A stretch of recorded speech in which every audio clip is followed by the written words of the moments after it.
प्रभु तेरी वाणी जीवन की रोटी, नैनों की ज्योति अंधेरा मिटाती।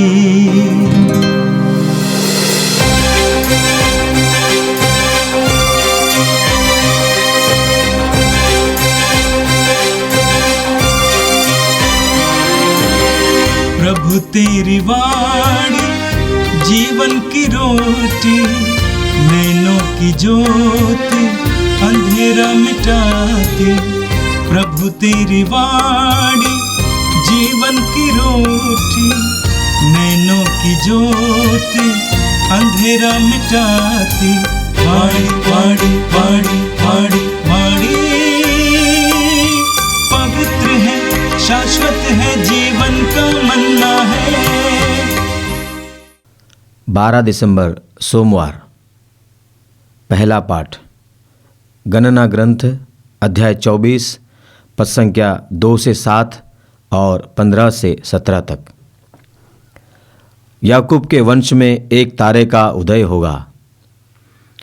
बिलाम ने अपनी आंखें ऊपर उठाई और इस्राएलियों को देखा जो अपने अपने वंश के अनुसार शिविर डाल चुके थे। ईश्वर का आत्मा उस पर उतरा और वह अपना यह काव्य सुनाने लगा। यह बओर के पुत्र बिलाम की भविष्यवाणी है। यह उस मनुष्य की भविष्यवाणी है जो रहस्य देखता है। यह उसकी भविष्यवाणी है जो ईश्वर के वचन सुनता और आत्मा से आविष्ट होकर सर्वशक्तिमान के दर्शन करता है। हे याकूब, तुम्हारे तंबू कितने सुंदर हैं। हे इस्राएल, तुम्हारे निवास कितने रमणीय हैं। वे घाटियों की तरह फैले हुए हैं, नदी के किनारे उद्यानों की तरह, ईश्वर द्वारा लगाए अंगूरू वृक्षों की तरह, जलस्रोत के निकट देवदारों की तरह इस्राएलियों के पात्र जल से भरे रहेंगे। उनके बोए हुए खेतों की भरपूर खिंचाई होगी। उनका राजा अगाग से भी महान होगा और उसका राजाधिकार बढ़ाया जाएगा। इसके बाद बिलाम ने फिर कहा, यह बओर के पुत्र बिलाम की भविष्यवाणी है। वह उस मनुष्य की भविष्यवाणी है जो रहस्य देखता है। यह उसकी भविष्यवाणी है जो ईश्वर के वचन सुनता और आत्मा से आविष्ट होकर सर्वशक्तिमान के दर्शन करता है। मैं उसे देखता हूँ, किंतु वर्तमान में नहीं। मैं उसके दर्शन करता हूँ, किंतु निकट से नहीं। याकूब के वंश में एक तारे का उदय होगा। इस्राएल के वंश में एक राजा उत्पन्न होगा। वह मोआब की कनपटियों को और सेत के पुत्रों का कपाल चूर चूर कर देगा। यह प्रभु की वाणी है। संत मत्ती के अनुसार पवित्र सुसमाचार अध्याय 21 वाक्य 23 से 27 तक। जब ईसा मंदिर पहुंच गए थे और शिक्षा दे रहे थे, तो महायाजक और जनता के नेता उनके पास आकर बोले, आप किस अधिकार से ये सब कर रहे हैं? किसने आपको ये अधिकार दिया? ईसा ने उन्हें उत्तर दिया, मैं भी आप लोगों से एक प्रश्न पूछना चाहता हूँ। यदि आप मुझे इसका उत्तर देंगे तो मैं भी आपको बता दूंगा कि मैं किस अधिकार से यह सब कर रहा हूँ। यूहन्ना का बपतिस्मा कहाँ का था? स्वर्ग का अथवा मनुष्यों का? वे ये कहते हुए आपस में परामर्श करते थे, यदि हम कहें स्वर्ग का तो ये हमसे कहेंगे, तब आप लोगों ने उस पर विश्वास क्यों नहीं किया? यदि हम कहें मनुष्यों का तो जनता से डर है, क्योंकि सब यूहन्ना को नबी मानते हैं। इसलिए उन्होंने ईसा को उत्तर दिया, हम नहीं जानते। इस पर ईसा ने उनसे कहा, तब मैं भी आप लोगों को नहीं बताऊंगा कि मैं किस अधिकार से यह सब कर रहा हूं। यह प्रभु का दिव्य सुसमाचार है। क्रिस्त प्रभु की जय। मेरे प्रिय भाई और बहनों, हम आगमन काल में हैं और इन दिनों के पाठ प्रभु यीशु के आगमन से संबंधित होंगे। आज का पहला पाठ गणना ग्रंथ की अध्याय 24 से लिया गया था। आप जानते हैं, इस्राएली जनता मिस्र में गुलामी की जिंदगी जी रही थी। मूसा के नेतृत्व में ईश्वर ने इस्राएली जनता को मिस्र की गुलामी से छुड़ाया और वो जनता अपने प्रतिज्ञात देश की ओर जा रही थी, कनान देश की ओर जा रही थी। उनकी संख्या बहुत बड़ी थी। बाइबल कहती है 6 लाख लोग। उस जमाने के लिए 6 लाख तो बहुत बड़ी संख्या है।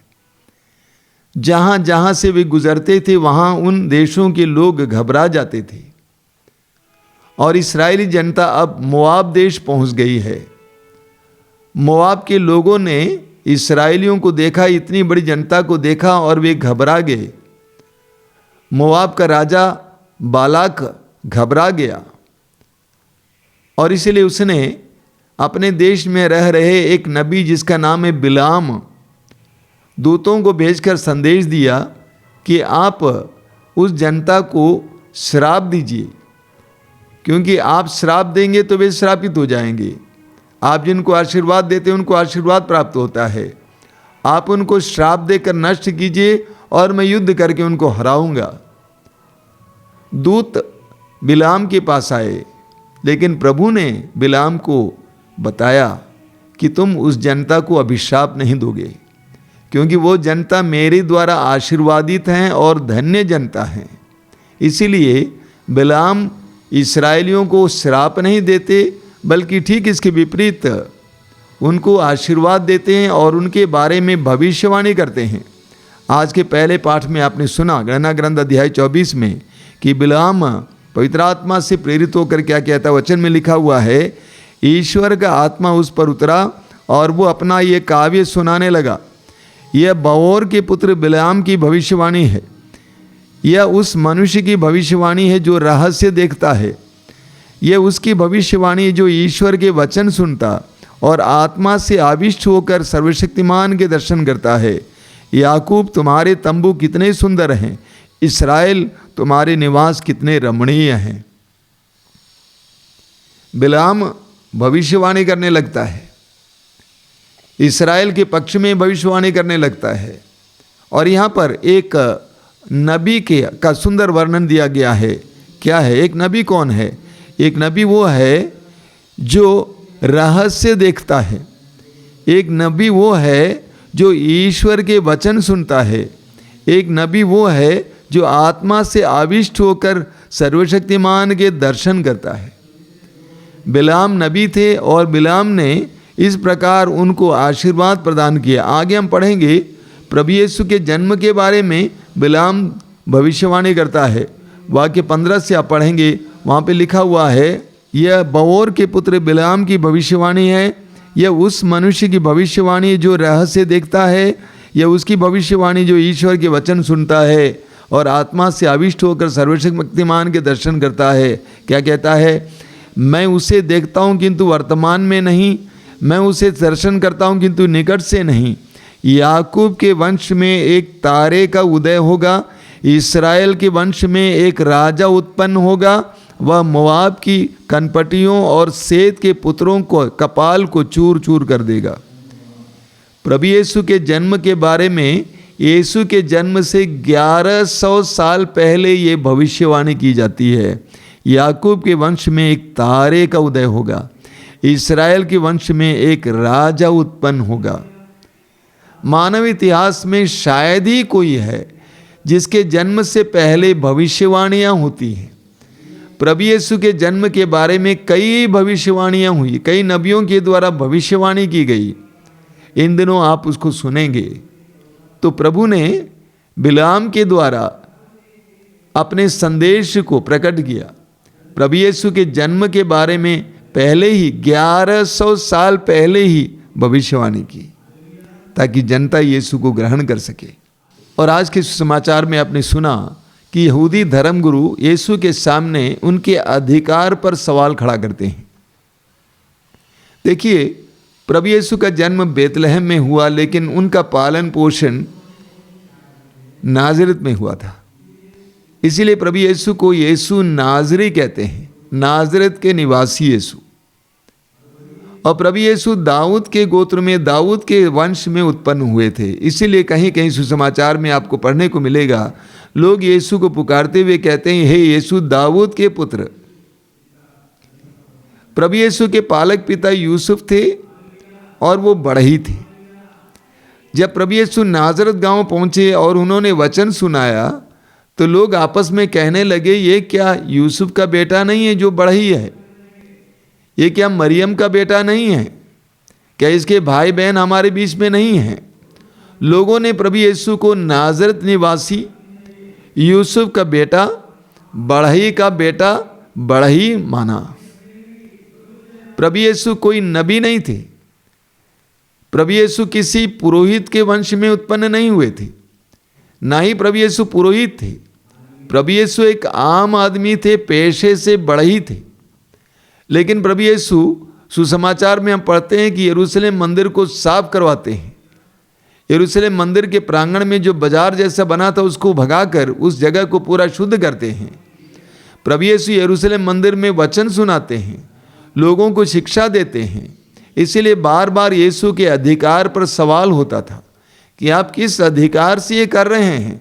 आप ना तो नबी हैं ना पुरोहित हैं, आप किस अधिकार से ये कर रहे हैं? प्रभु यीशु से आज के समाचार में आपने सुना, उनसे पूछा गया कि आप किस अधिकार से ये सब कर रहे हैं? किसने आपको ये अधिकार दिया? ईसा ने उन्हें उत्तर दिया, मैं भी आप लोगों से एक प्रश्न पूछता हूँ, यदि आप उसका उत्तर देंगे तो मैं भी आपको बता दूंगा कि मैं किस अधिकार से ये सब कर रहा हूँ। कभी कभी प्रभु यीशु इस तरह करते थे। प्रभु यीशु सीधे जवाब नहीं देते थे, सवाल करते हैं। प्रभु यीशु ने पूछा, योहन का बपतिस्मा कहाँ का था, स्वर्ग का अथवा मनुष्यों का? योहन बपतिस्ता ने लोगों को बपतिस्मा दिया, पश्चाताप का बपतिस्मा दिया। वचन सुनाने के बाद, उनको पश्चाताप के लिए आह्वान करने के बाद, यरदन नदी में योहन बपतिस्ता ने लोगों को बपतिस्मा दिया और बड़ी संख्या में लोग गए और बपतिस्मा ग्रहण किए और अपने पाप को स्वीकार किए। तो प्रभु यीशु उनसे पूछते हैं कि आप ये बताइए, योहन का बपतिस्मा कहाँ का था, स्वर्ग का अथवा मनुष्यों का? वे ये कहते हुए आपस में परामर्श करते थे, यदि हम कहें स्वर्ग का तो ये हमसे कहेंगे तब आप लोगों ने उस पर विश्वास क्यों नहीं किया? क्योंकि धर्मगुरुओं ने योहन बपतिस्ता का भी तिरस्कार किया था। यदि हम कहें मनुष्यों का तो जनता से डर है, क्योंकि सब योहन को नबी मानते हैं। सभी लोग योहन को नबी मानते थे। इसीलिए उन्होंने ईसा को उत्तर दिया, हम नहीं जानते। इस पर ईसा ने उनसे कहा, तब मैं भी आप लोगों को नहीं बताऊंगा कि मैं किस अधिकार से कर रहा हूं। बहुत सुंदर है।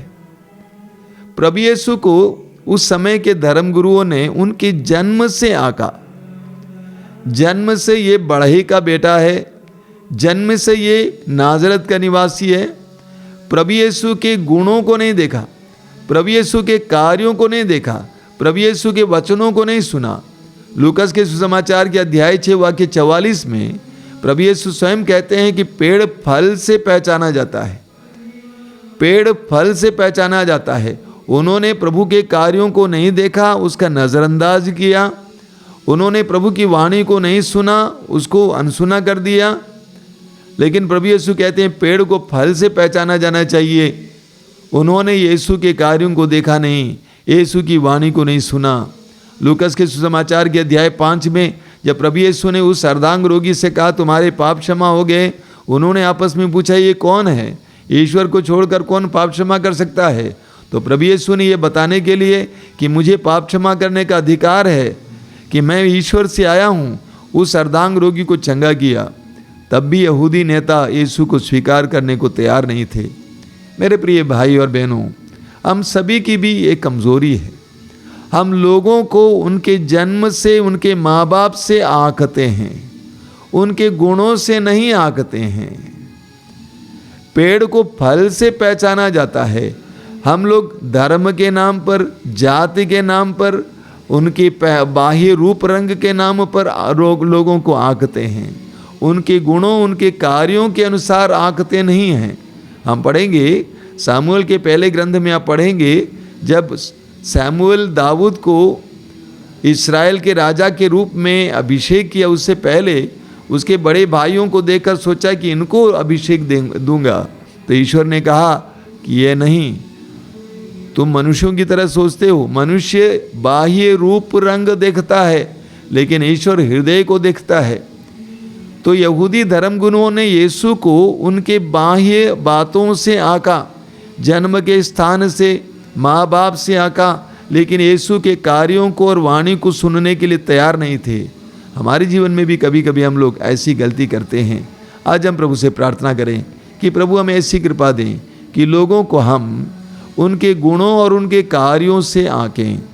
पेड़ फल से पहचाना जाता है। आइए हम प्रार्थना करें। प्रभु हम तुझे धन्यवाद देते हैं आज के सुंदर दिन के लिए, इस समय के लिए धन्यवाद देते हैं, जीवन के वरदान के लिए धन्यवाद देते हैं। हम प्रार्थना करते हैं कि हमें ऐसी कृपा दीजिए कि हम पवित्र आत्मा से भरकर लोगों को देख सकें, पवित्र आत्मा की प्रेरणा से बातें कर सकें। जिस तरह बिलाम ने पवित्र आत्मा से भरकर तेरी प्रेरणा को महसूस किया, उसी तरह तेरी प्रेरणा को महसूस करने के लिए हमें कृपा दीजिए। धर्मगुरुओं की तरह, यहूदी धर्मगुरुओं की तरह जिन्होंने यीशु को नहीं पहचाना, हमें हृदय के कठोर ना बनाएं, बल्कि हमें हर बात को पवित्र आत्मा की दृष्टि से, ईश्वर की दृष्टि से देखने के लिए कृपा दीजिए। हे प्रभु यीशु, इन वचनों को सुनने वाले मेरे भाई बहनों को आशीर्वाद दीजिए। उनका संपूर्ण दिन आज आशीर्वाद का दिन बने। हमारी प्रार्थना को ग्रहण कर, आमीन। प्रभु तेरी वाणी जीवन की रोटी, नैनों की ज्योति अंधेरा मिटाती।